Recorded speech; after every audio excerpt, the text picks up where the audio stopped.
India முழுவதும் சுமார் 1 கோடி குழந்தை தொழிலாளர்கள் இருக்கிறார்கள்.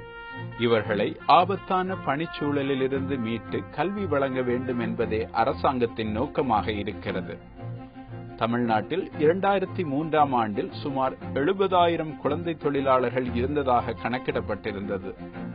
அந்த எண்ணிக்கை இப்போது சுமார் 30,000 அளவுக்கு குறைந்திருப்பதாக தமிழ்நாடு அரசாங்கம் சொல்கிறது.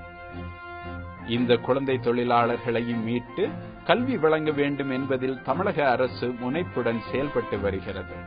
இதற்கு முன்பு மீட்கப்பட்ட குழந்தை தொழிலாளர்கள் கல்வி பெற்று வாழ்வின் மேம்பட்ட நிலைக்கு செல்வதை ஆவணப்படுத்துகிறது இந்த வார சுவடுகள்.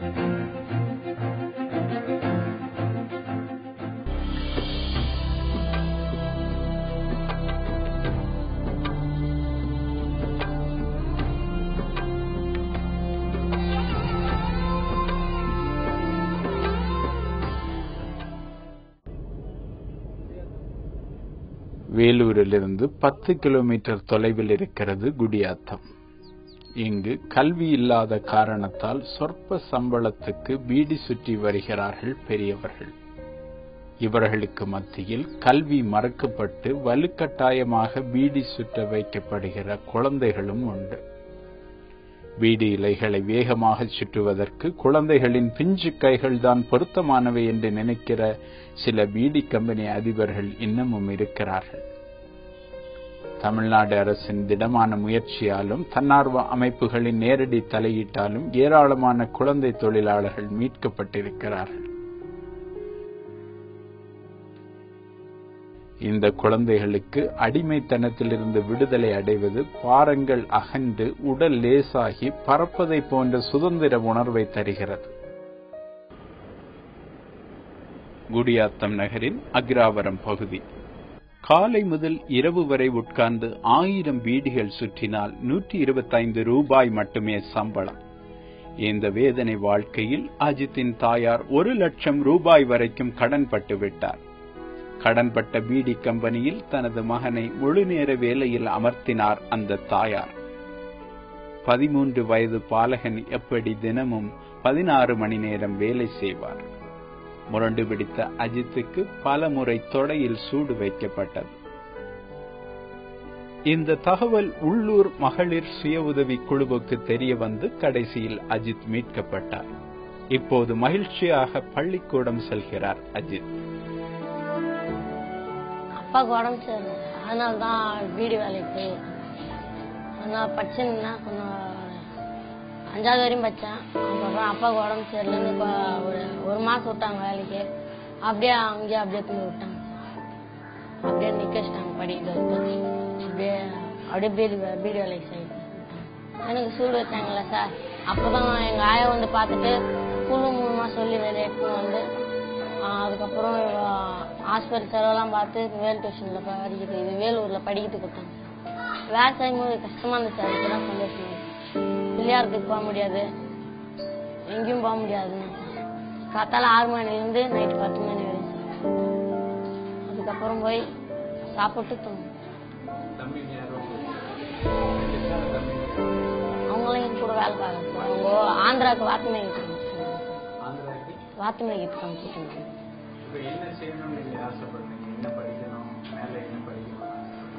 12வது வரைக்கும் எங்க அம்மா என்கிட்ட இல்லை சார். நானே, எங்க ஆயா, எங்க அத்தை, எங்க தம்பி, அங்க 2 பேரும். அப்பா எங்க. அஜித்தின் பாட்டி காந்தம்மாள் தனது பேரன் மீட்கப்பட்டதால் சந்தோஷமாக இருக்கிறார். யாரோ தகவல் ஊர்ல இப்படி வரும்போது சொன்னாங்க, இந்த மாதிரி உங்க பேரனுக்கு சூட்டு வச்சுட்டுக்கிறாங்க அப்படின்னு சொல்லி சொன்னாங்க. அத்தாடு நான் போய் அங்க கேட்டேன், இந்த மாதிரி எங்க பேரன் அனுப்பிச்சு அப்படின்னு கேட்டேன். அவங்க அனாவசியமான கேள்வி எல்லாம் என்னை கேட்டாங்க, என்னை அடிக்கிறதுக்கு வந்தாங்க. சரின்னு இந்த மாதிரி அடி அப்படின்னு சொல்லிட்டு நான் நேராக புறப்பட்டு வந்து சுஜாதா கிட்ட சொன்னேன். இந்த மாதிரி அதுங்களுக்கு யாரு திக்கில்ல தசை இல்லை, அதுங்களுக்கு சூட்டு வச்சுட்டு இருக்கிறாங்க. இந்த அவங்க அம்மாலும் இந்த மாதிரி என்ன அனாவசியமான கேள்வி எல்லாம் கேட்கறா, நீ யார் என்னை வந்து கேட்கறதுன்னு சொல்லி சொல்றா. அதனால அவங்க சுஜாதா கிட்ட போய் சொல்லி, சுஜாதா போய் நீ ஆயுஷ்ல சேர்த்துட்டு முன்ட்டியோம் அப்படின்னு சொல்லி அதுங்கிட்ட நான் போய் சொன்னேன் சார். அப்புறமா அது வர வச்சு சார் வர வச்சு இந்த மாதிரி கொண்டு போய் ஆயுஷில் சேர்த்துக்கோங்க. நான் உள்ளவே அவங்க 15 நாள் 20 நாள் உள்ளே வச்சிருந்து புழுகு வச்சுட்டு இருந்துக்குதா சார். நானே போய் அடுத்த தகவல்கள்லாம் செத்து பொண்ணு படிச்சிருப்பாங்க ஆள் இல்லாது. படிச்சுன்னு மேலுக்கு வந்தா அதுங்க பொழைச்சிக்கிட்டோம். நாம் சேர்த்துக்கிட்டா கூட அதுங்க எப்படியோ என் பேர் கொண்டு பொழைக்கட்டும். மகளிர் சுய உதவி குழுக்களும் குழந்தை தொழிலாளர் முறை ஒழிப்பில் பெரும் பங்காற்றுகின்றன. குங்குமப்பூ மகளிர் சுய உதவி குழு தலைவி சுஜாதாவுக்கு அஜித்தை மீட்டதில் சிறப்பான பங்கு உண்டு. அவங்க பாட்டி ஃபர்ஸ்ட் தகவல் கொடுத்தாங்க சார்.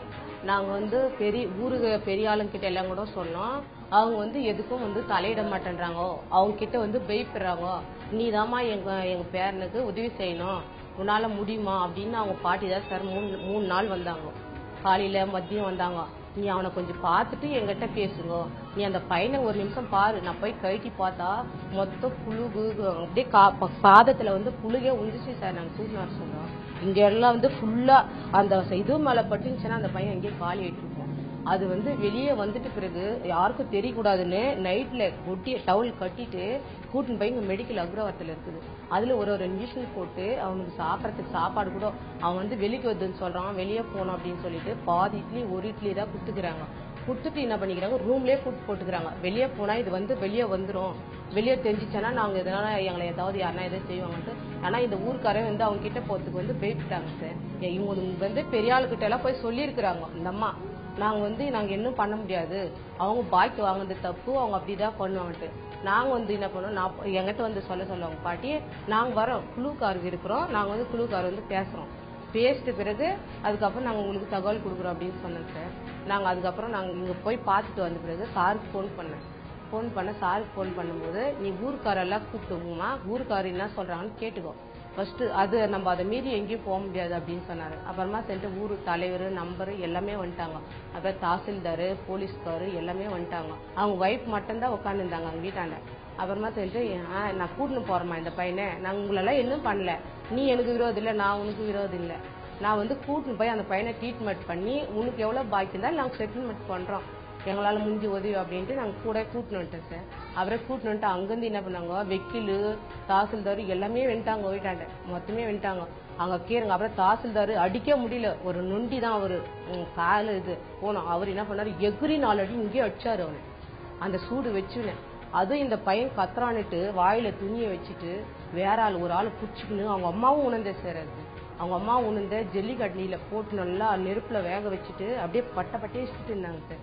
எங்களுக்கு பாக்கிறதுக்கே நம்ம பிள்ளைய இருந்தா என்ன, ஊர் பிள்ளைய இருந்தான்னுட்டு நாங்க குழுக்காரெல்லாம் மொத்த பேரை பேசணும், பசங்களும் பேசணும். இது என்ன முடிவு பண்ணலான்னு குழுக்காரங்க கிட்ட எல்லாம் பேசணும். இல்லம்மா நம்ம இது லேஸ்ல விடக்கூடாது, நம்ம கூட்டின்னு போயிடலாம், அவன் நம்ம அவன் பாய்க்கே கேட்டா கூட நம்மளால முடிஞ்ச உதவி அவனுக்கு வரைக்கும் நம்ம ரெடி பண்ணிக்கலாம் அப்படின்னு சொல்ற மாதிரி நாங்க கூட்டிட்டு வந்துட்டு அப்புறமா கவர்மெண்ட் ஹாஸ்பிட்டல் போய் சேர்த்தோம். கவர்மெண்ட் ஹாஸ்பிட்டல் போய் சேர்த்தும் போது ஆட்டோல 2 நைட்டு போய்க்கிறாங்க அந்த பையனை தூக்கின்னு வரதுக்கு. அஜித்தை மீட்பதில் குடியாத்தம் பகுதியில் உள்ள குழந்தைகள் மன்றங்களும் முக்கிய பங்காற்றின. அதை பற்றி சொல்கிறார் மன்றங்களின் பொறுப்பாளராக இருக்கும் செந்தாளை. அஜித்தன் அவனுக்கு வீட்டு உள்ளவே சாப்பாடு தராங்க, அவனுக்கு சூடு வச்சுட்டு வீட்டு உள்ளவே சாப்பாடு தராங்க, வெளியே அனுப்புறது இல்ல, சாப்பாடும் சரியா தரதில்லன்னு சொல்லிட்டு இன்ஃபர்மேஷன் அதுக்கப்புறம் சுஜாதாக்கா கிட்ட சொல்லி சுஜாதாக்கா நாங்க எல்லாரும் போயிட்டு அந்த பையனை பார்த்தா அவங்க ஒரு சின்ன ரூம் மாதிரி, அந்த ரூம்ல அந்த பையன் மட்டும் தான் இருக்கிறான், வேற யாருமே இல்ல. அதுவும் அந்த கால் அடிபட்டு இருக்கு, அது புழுவெல்லாம் வச்சுட்டு இருந்துச்சு சார். அவனை மட்டும் தான் சார் அந்த ரூம்ல இருக்கான், வேற யாருமே இல்ல. அதுக்கப்புறம் நாங்கெல்லாம் போன பிறகு அந்த கதவை திறக்கிறதுக்கு கூட அவங்க தயங்கிட்டாங்க. அப்புறமா அந்த கதவை திறக்கிறப்ப கூட எல்லாரையும் திட்டினாங்க, அதாவது கெட்ட வார்த்தையில திட்டிட்ட பிறகு அதுக்கப்புறம் கதவை திறந்து அதுக்கப்புறம் காமிச்சு அந்த பையனை கூட்டிட்டு வந்தோம் சார்.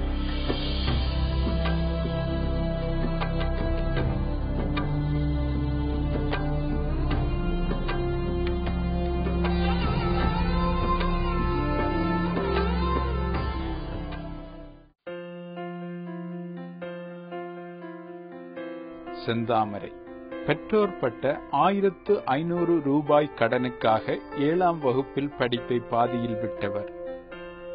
படிக்க வேண்டிய வயதில் பீடி சுற்றிக் கொண்டிருந்த இவரை வேர்ல்ட் விஷன் தன்னார்வ அமைப்பு மீட்டது.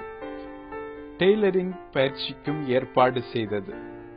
இப்போது டெய்லரிங் மூலம் தனக்கு போதுமான வருவாயை ஈட்டுகிறார் செந்தாமரை.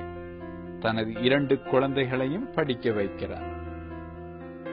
என்னோட குடும்பத்துல பாத்தீங்கன்னா எங்க வீட்டுல வந்து 3 பொம்பளை பசங்க. என்னோட தங்கச்சிங்க வந்து படிக்கணும்னா அம்மா வந்து தேங்காய் எடுக்க போயிடுவாங்க. அப்பா வந்து குடிக்கிறாரு. அதனால அவர் வேலை செய்யறது வீட்டுக்கு கொடுக்கறது இல்ல. அவர் சம்பாதியம் அவர் குடிக்க தான் பாப்பாரு. ஆனால் எங்களை படிக்க வைக்க வசதி கிடையாது. அப்போ வந்து 7th நான் படிச்சுட்டு இருந்தேன். என் தங்கச்சிங்களை பாத்துக்கிறதுக்கு ஆள் கிடையாது. அம்மாவும் தேங்காய் எடுக்க போயிடுவாங்க. அதனால வந்து அப்பா என்னை வந்து அவங்கள பாத்துக்கிறதுக்கும் ஆள் இல்லைன்னு சொல்லிட்டு என்னையும் ஸ்கூல் விட்டு நிறுத்திட்டு கஷ்டம் கொஞ்சம் வருமானம் அம்மாவை குழந்தைய பாத்துக்கிட்டோன்னு சொல்லிட்டு என்ன வேலைக்காக இங்க அக்ரவாரத்தில் தான் கொண்டு வந்து அடிமைக்கு வச்சாங்க. 1500 ரூபாய்க்கு அடிமை வச்சாங்க. அப்ப செஞ்சுட்டு இருந்த 7th இருந்து டிஸ்கண்டினியூ பண்ணி நிறுத்தி படிக்க வச்சாங்க. இது வேலைக்கு அனுப்புனாங்க. வேலை செஞ்சுட்டு இருக்கும்போது இப்போ வேர்ல்டு விஷன் அப்படிங்கிற நிறுவனம் அப்பதான் வந்துச்சு ஃபர்ஸ்ட் வில்லேஜுக்கு. அந்த வில்லேஜில் ஃபர்ஸ்ட் சைல்ட் லேபர் இருந்தது நான் தான்.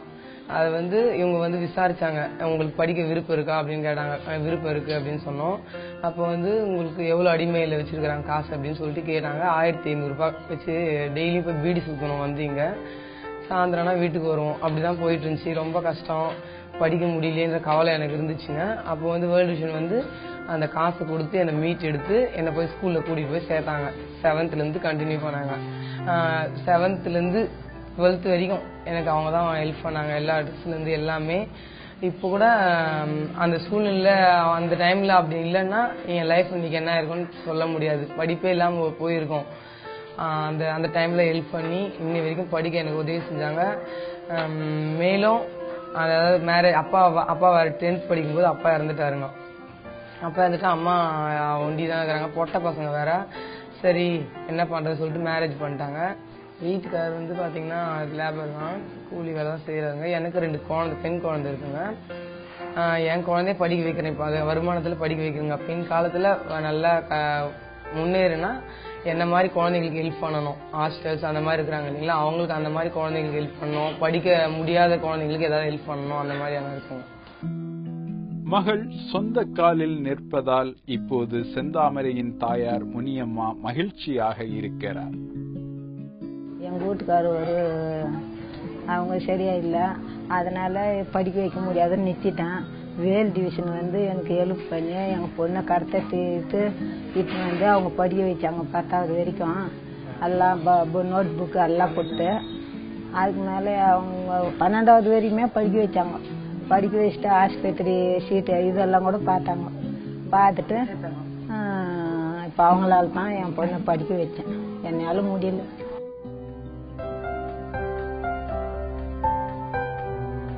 சிவக்குமார் சாமண்டிபுரம் கிராமத்தைச் சேர்ந்தவர். இவரது வீட்டார் 4000 ரூபாய் கடன் பட்டதற்காக 9வது வகுப்பு படிப்பை பாதியில் நிறுத்திவிட்டு பீடி சுற்றும் வேலைக்கு சென்றார் சிவக்குமார். மீட்கப்பட்ட பிறகு படிப்பில் முழு கவனம் செலுத்தி இப்போது தகவல் தொழில்நுட்பத்தில் முதுநிலை படிப்பை முடித்திருக்கிறார். 6th இருந்து வந்து ஸ்கூலுக்கு போயிட்டு வந்து 9th ஸ்டாண்டர்ட் வரைக்கும் ஒர்க் பண்ணிட்டு இருந்தேன் பீடி வேலை. அதன் பிறகு 9th முடிச்சதும் 10th போனதும் ஸ்பெஷல் கிளாஸ் எல்லாம் எக்ஸ்ட்ராவாக வைக்கிறதுனால கிளாஸ் அட்டன் பண்ண முடியல. எக்ஸ்ட்ரா கிளாஸ் நெக்ஸ்ட் வந்து பீடி வேலையும் கரெக்டாக செய்ய முடியல. ஸோ வந்து ஸ்கூலில் ஸ்டாப் பண்ணிட்டு பீடி வேலைக்கு போகிறதுக்கு ஸ்டார்ட் பண்ணிட்டேன் ஃபுல்லாகவே டோட்டலாக. அதுக்கு முன்னாடி வந்து கொஞ்சமாக பாக்கி இருந்தது, 1000 rupees மட்டும்தான் வாங்கியிருந்தாங்க. அப்பாவுக்கு உடம்பு சரியில்லை போயிட்டது காரணத்தினால வந்து இன்னொரு 4000 எக்ஸ்ட்ரா வாங்கிட்டாங்க. டோட்டலாக வந்து 5000 வாங்கிட்டு என்னை வந்து பீடி வேலைக்கு விட்டுட்டாங்க. அதன் பிறகு பீடி வேலையை செஞ்சுட்டே இருந்தோம். 3 வருஷம் ஸ்கூல் லைஃப் ஸ்டாப் பண்ணிட்டு டோட்டலாக போயிட்டே இருந்தேன் 3 வருஷம். எங்கள் அம்மா மகளிர் குழுவில் உறுப்பினராக இருந்தாங்க. மகளிர் குழுவில் உறுப்பினராக இருந்ததுனால கூட்டிகிட்டு வந்து நான் வேலை செஞ்சிருந்த இடத்துல கேட்டாங்க, இந்த மாதிரி உனக்கு எத்தனை படிச்சு நின்றுட்டு இருக்க அப்படின்ட்டு. நான் 9th படிச்சுட்டு நின்றுட்டு இருக்கிறேன், 3 வருஷமா ஒர்க் பண்ணிட்டு இருக்கிறேன் அப்படின்னாங்க. சரி உனக்கு படிக்கிற விருப்பம் இருக்குதா அப்படின்ற மாதிரி கேட்டாங்க. எனக்கு படிக்கிற விருப்பம் இருக்குது, ஆனால் என்னுடைய சுச்சுவேஷன் வந்து ஸ்கூலுக்கு போக முடியாது. தற்போதைக்கு வந்து நான் 5000 ரூபாய் பணம் வாங்கிட்டு இருக்கிறேன் பீடி ஓனர்கிட்ட பீடி சுற்றுறதுக்காக. அதை கொடுத்தாக்கா நான் கண்டிப்பாக ஸ்கூலுக்கு போவேன் அப்படின்னு சொன்னேன். சரி அதை கொடுத்தா நீங்கள் விட்டுருவீங்களா நான் உங்கள் ஓனர்கிட்ட கேட்டாங்க. நான் கொடுத்தா தாராளமாக அனுப்புகிறோம், எனக்கு எந்த பிரச்சனையும் இல்லை அப்படின்னாங்க. சரி ஆஃபீஸ்லேருந்து 4000 தரோம், உங்கள் வீட்டிலேருந்து அரேஞ்ச் பண்ணி 1000 rupees கொடுங்க அப்படின்னு சொன்னாங்க. சரி 1000 rupees கொடுத்தாங்க. 5000 பே பண்ணிவிட்டு ஸ்கூலில் இட்டுன்னு வந்து சேர்க்கறதுக்காக வந்தோம். ஸ்கூலில் இவன் வளர்ந்த பையனாக இருக்கலாம், பெரிய பசங்க இருக்கிறதுனால சின்ன பசங்களை வந்து அடிச்சிடுவான், தேவையில்லாத ப்ராப்ளம்லாம் வரும். நாங்கள் இவனை வந்து அட்மிட் பண்ண முடியாது, ஸ்கூலில் அட்மிஷன் தர முடியாது, நீங்கள் வேறு எங்கேயாச்சும் போய் சேர்த்துங்க அப்படின்னு சொன்னாங்க. சரின்ட்டு சாரும் பேசிட்டு ஒரு டைம் சரி நம்ம வேற ஏதாச்சும் திரும்ப வேற ஸ்கூல்ல எங்கேயாச்சும் ட்ரை பண்ணலாம் வாப்பா அப்படின்னு சொல்லிட்டு கூப்பிட்டு வந்துட்டாரு. திரும்ப 2-3 days கேப் விட்டுட்டு பெற்றோர் ஆசிரியர் கழக தலைவர் வந்து கொஞ்சம் ஏற்கனவே ஓய்வு பெற்ற ஆசிரியர் தலைமை ஆசிரியர் அவரு கூட்டிட்டு வந்து அதுக்கப்புறமா சாரும் சுந்தரராஜ் சாரும் செகண்ட் டைம் வந்து பேசினாரு. எந்த பிரச்சனையும் வராத மாதிரி இருந்தாக்கா நாங்க கண்டிப்பா ஜாயின் பண்ணிக்கிறோம் அப்படின்ட்டு திரும்ப ஸ்கூல்ல ரீஅட்மிஷன் போட்டிருந்தாங்க. சேர்த்து ஸ்கூல்ல ஒரு ஜூன் முடிஞ்சு ஜூலை 1 தான் கிளாஸ் அட்டன் பண்ணோம். போயிட்டு அப்படியே ரெகுலரா போயிட்டே இருந்துச்சு. ஸ்கூல்ல வந்து எக்ஸாம் வந்தது.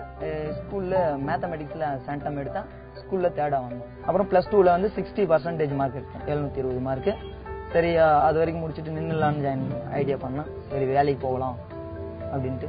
அதன் பிறகு வந்து ஆபீஸ்ல இருந்து திரும்பவும் சொன்னாங்க நீ படிப்பா உனக்கு ஒரு நல்ல எதிர்காலம் இருக்கும் அப்படின்னு சார் கம்பல் பண்ணாரு. சரி எனக்கும் கொஞ்சம் இன்ட்ரெஸ்டா இருந்துச்சு படிக்கிறதுக்காக. அதன் பிறகு பிசிஏ ஜாயின் பண்ணேன் KMG college of arts and சயின்ஸ்ல குடியாத்தம். அங்கே ஜாயின் பண்ணி 3 years போயிட்டு இருந்துச்சு. 3 yearsக்கு தேவையான அமௌண்ட்டும் வந்து ஆஃபீஸ்ல இருந்து கொடுத்துட்டே இருந்தாங்க. இயர்லி 50% கொடுத்துருந்தாங்க. அதனால எனக்கும் எந்த இதுவும் இல்லாமல் ப்ராப்ளம் இல்லாமல் காலேஜ் லைஃப்பும் நல்ல மாதிரியே போயிட்டு இருந்துச்சு. அதன் பிறகு பிசிஏவில் ஃபர்ஸ்ட் கிளாஸில் பாஸ் பண்ணி வெளியே வந்துட்டேன். அதுக்கடுத்து வந்து 1 year கேப் விட்டுட்டு எம்எஸ்சி ஐடி ஜாயின் பண்ணோம். 1 year கேப், அதாவது 1 year எம்சிஏ போனேன். அது கொஞ்சம் டஃப்பாக இருக்கிற மாதிரி தெரிஞ்சதுனால சரி 1 year கேப் விட்டுட்டேன். ஜாயின் பண்ணி 180 சென்ட் பண்ணி 1 year திரும்ப எம்எஸ்சி ஐடி வந்து கேஎம்ஜி காலேஜில் ஜாயின் பண்ணேன். தங்கச்சிக்கு வந்து இப்போதான் 2-3 மந்த்துக்கு முன்னாடி மேரேஜ் ஆயிடுச்சு. அதுக்கு சென்னவங்க வந்து தம்பி வந்து மேஸ்திரி வேலை செய்யணும். அவனும் 6th படிச்சுட்டு நின்றுட்டு இருந்தான். அவனே வந்து வெல்டிஷன் ஆஃபீஸ்ல இருந்து கூப்பிட்டாங்க படிக்கிறதுக்கு. அவன் வந்து நான் வரல, படிக்கிற விருப்பம் இல்லை எனக்கு அப்படின்ட்டு வீட்டுக்கு 2 வாசப்படி இருந்ததால ஒரு வழியில் வந்தாக்கா ஆஃபீஸ்ல இருந்து வந்தாங்க, இன்னொரு வழியில் வந்து வெளியே போயிட்டாங்க. நான் படிக்கல, நான் வேலைக்கு போறேன் அப்படின்ட்டு. இன்னும் 2 பேர் மட்டும் படிச்சுட்டு இருக்காங்க. ஒருத்தன் 8th முடிச்சிருக்கான், ஒருத்தன் 9th முடிச்சிருக்கான். அப்பா வந்து மேஸ்திரி வேலை தான் செய்யறாரு. இப்போ பீடி வேலை செஞ்சுட்டு இருந்தாரு. சரி பீடி வேலை செய்ய முடியல ஒரே இடத்துல உட்காந்து, சரி நான் மேட்ச் வேலைக்கு அங்கே போயிட்டு வரேன் அப்படின்ட்டு போயிட்டு இருக்கேன். அம்மா வந்து மேட்ச் டிக்கெட். நான் வந்து படிச்சு முடிச்சுட்டேன் இப்போதைக்கு. நெக்ஸ்ட் வந்து எம்பில் பண்ண சொல்லிட்டு இருக்காரு சார். நான் வந்து இல்லை, ஏஜ் 25 மேலே ஆகிடுச்சு. 3 years பேக் விட்டு 4 years கணக்கு ஆயிடுச்சு. அதனால வந்து நான் வந்து படிச்சு முடிச்சது போதும், படிக்கிறதா இருந்தால் கண்டிப்பா இன்ஃபார்ம் பண்றேன் சார். அதனால வந்து இப்போதைக்கு நான் வந்து ஜாபுக்கு போய் ஆகணும். என்னோட சுச்சுவேஷன் தங்கச்சிக்கெல்லாம் மேரேஜ் பண்ணதால நான் வந்து வேலைக்கு போயிட்டு ஒரு 2-3 years விட்டுட்டு கூட 1 year ஜாயின் பண்ணி எம்பில் படிக்கிறேன். இப்போதைக்கு என்னால் முடியாதுன்னு கன்ஃபார்மா சொல்லிட்டேன்.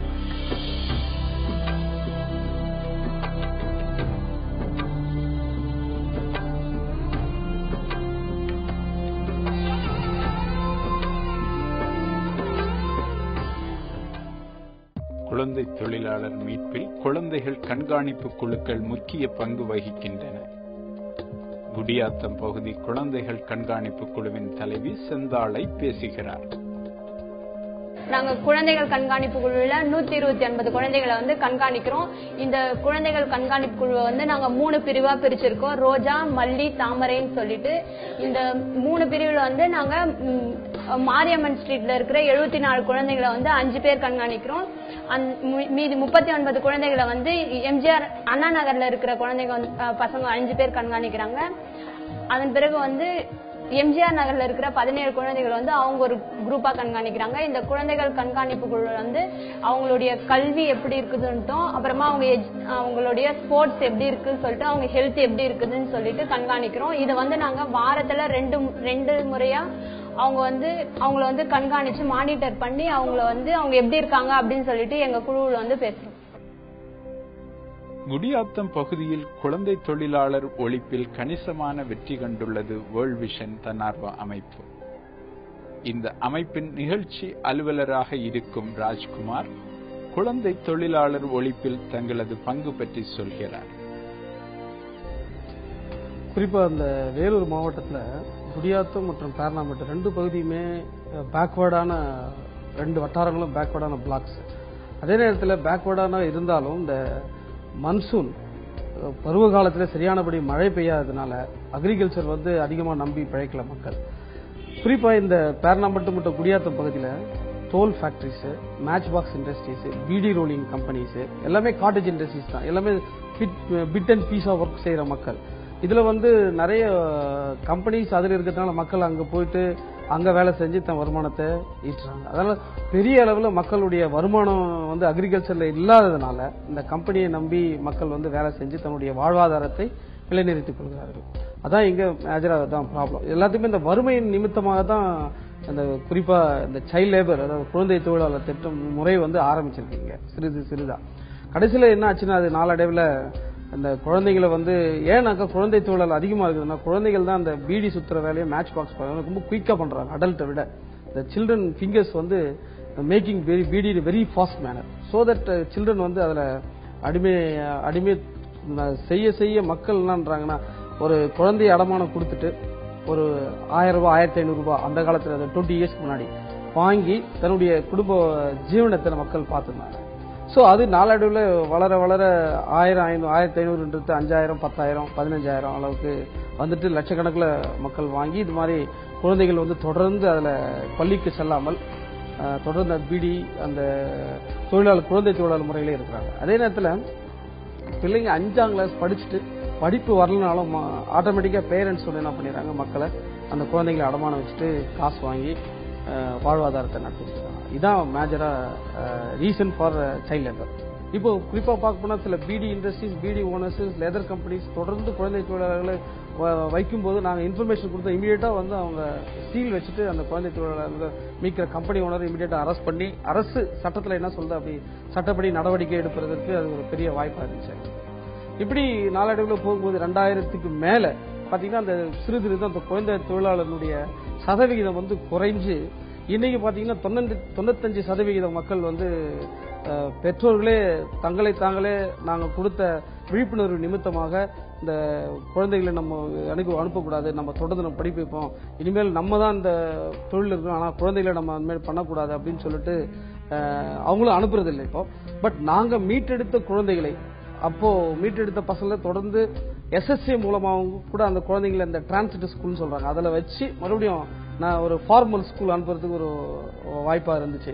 அதே போல இந்த குழந்தைகள் வந்து தொடர்ந்து படிப்பதற்கு அவங்களுடைய படிப்பு செலவு, ஸ்கூல்ல ஃபீஸ் கட்ட முடியலன்னா அந்த தொகையை ப்ரொஃபஷனல் காலேஜில் நர்ஸ் இதுக்கெல்லாம் பார்த்தீங்கன்னா கொஞ்சம் ஃபீஸ் அதிகமாகவே கேட்பாங்க. அது அந்த மாதிரி சுச்சுவேஷன்ல வேர்ல்ட் விஷன் வந்து முன் வந்து நிறைய உதவிகளை செய்து குழந்தைகளை தொடர்ந்து ப்ரொஃபஷனல் கோர்ஸாக படிக்கிறதுக்கு வாய்ப்பு இருக்கு. நிறைய பேர் இன்னைக்கு நர்ஸ் ஆகவும் இந்த இண்டஸ்ட்ரியல் இன்ஸ்டியூட்ல இந்த ட்ரைனிங் இன்ஸ்டியூட்ல படிச்சுட்டு ITI படிச்சுட்டு நிறைய பேர், பாலிடெக்னிக் படிச்சுட்டு நிறைய பேர் வேலை செய்யறாங்க.